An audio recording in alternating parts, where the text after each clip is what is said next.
The beginning of the study of magnetism can be traced back to Egypt. Also, we find the Greeks used it, and among the Greeks and early Egyptians, we have the first understanding of the nature of magnetism. It was used principally in healing. It was well known to Pythagoras, who gave us considerable information on the subject, which was promptly forgotten by everybody else. Then we have little knowledge of it, except through the Arabs. The Chinese were aware of it because of the discovery of the mariner's compass. But for the most part, it was neglected until the 17th century, when it became involved in the story of Rosicrucianism. The alchemists, the Rosicrucians, and the Hermetists all were unfolding phases of magnetic theory. Then we come down a little later, and we come upon a curious instrument, Mesmer's magnetic tub. This was a kind of tank in which many people put their feet at the same time and held hands and created a battery out of the water in the tank. Incidentally, the magnetic theory is based upon a very simple fact, namely that what we call empty air is not empty at all. It is the most profoundly used all the elements that we know anything about. We all live within air and have our being, and we know that if air fails, we die. But what we do not realize is that air is not just some oxygen or helium or something of this nature. Air is something in itself. It is a substance of itself. It is a substance so real and so important that it's almost impossible to estimate it. It is a tremendous field of magnetic energy. The atmosphere carries the magnetism of the sun. The study of the magnetic powers of the sun will be more or less clearly understood by the study of the seasons. Winter, summer, spring, and these things have all to do with a magnetic factor in the air. And we think of it only as in trying to explain it as a physical astronomical phenomena, since as the rotation and revolutions of the sun and planets. But each of these planets is a field of magnetic energy. And this energy comes to us through what we call air. One thing we have learned from television is that air transmits. We know, for instance, that we can have all kinds of programs on the air at the same time. And they can come from all directions. And they can overlap and interlap.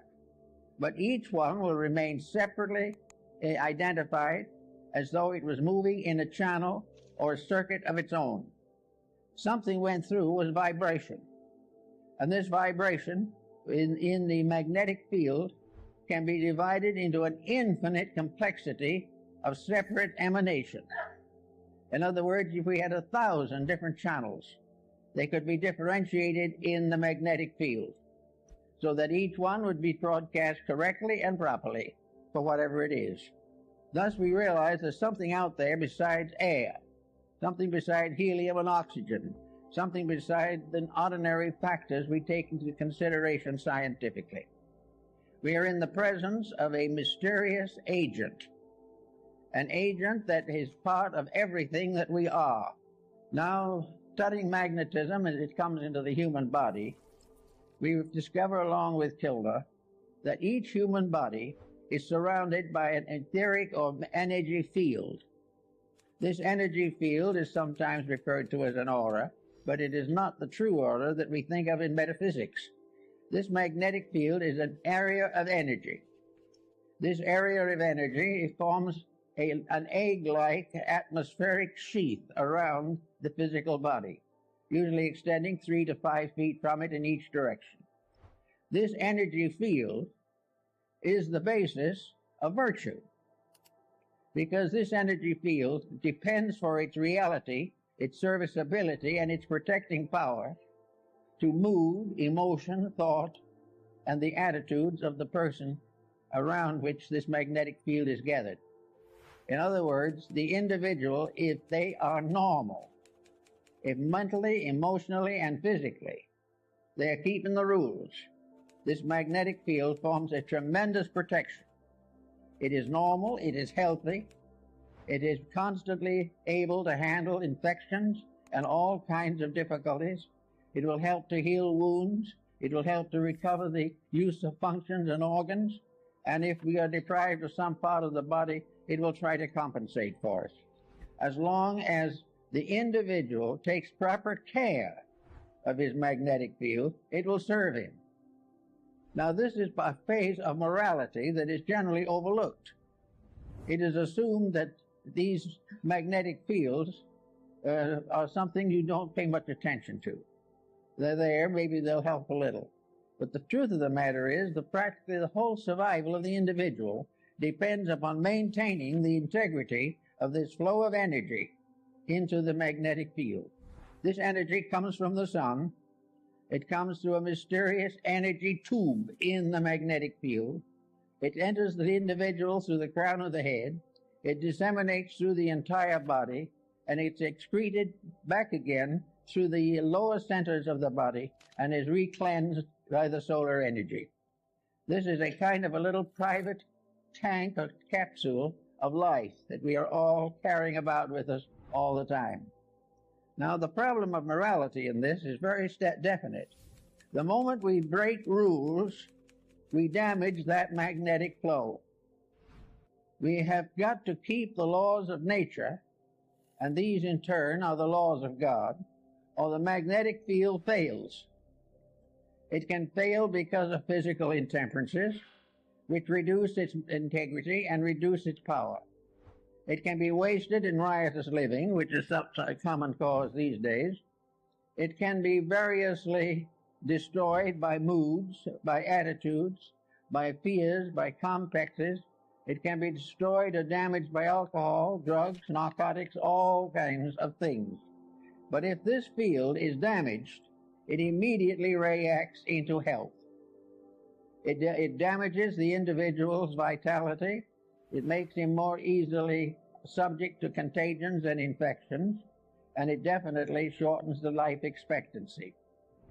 Now, we think of the magnetic field as surrounding the entire structure of the body, as Kilner shows in his work on the human atmosphere, and Babbitt also in his study of the atom. This, however, is only a phase of it. Each part of the body has a magnetic field. Each unit within the individual has its survival in a unit of energy. And this unit of energy is present in the smallest subdivision of imaginable space. It is in the tiniest atom. There is no such a thing as a dead particle in the universe. Even if it is killed by something, the very disintegrating process is a symbol of life energy. Therefore, we are confronted with the natural problem of realizing that virtue is to keep the law of the energy field. Now, the law of the energy field, just by coincidence, is also the law of integrity. The energy field is what establishes right and wrong. The energy field tells us that to lose our disposition and temper fit is wrong. To use various negative, destructive attitudes is wrong. To compromise the principles of right living is wrong. To think badly, to feel unpleasantly, to be engaged in any action or concept which is contrary to the common good damages the magnetic field and therefore is wrong. Selfishness injures that field. Every vice we know, the breaking of any of the 10 Commandments and a number of other rules results in damage to that field. It has nothing to do with nation. It has nothing to do with the ordinary concepts of codes, because the final code itself is based upon the life principle in each part of the human constitution. So we have each little cell has its own moral responsibilities. The stomach has its own magnetic field. The stomach is not simply an organ. It is an organism. It is a living thing within the human body. The same is true of the heart, the brain, the glandular structure, all the organs, the intestines, all the motor system, the nervous system, the endocrine system. These are all entities. They are entities of magnetic unities. They are part of living organisms which are cooperating together for the common good. To abuse one is to damage all. To neglect one is to neglect all.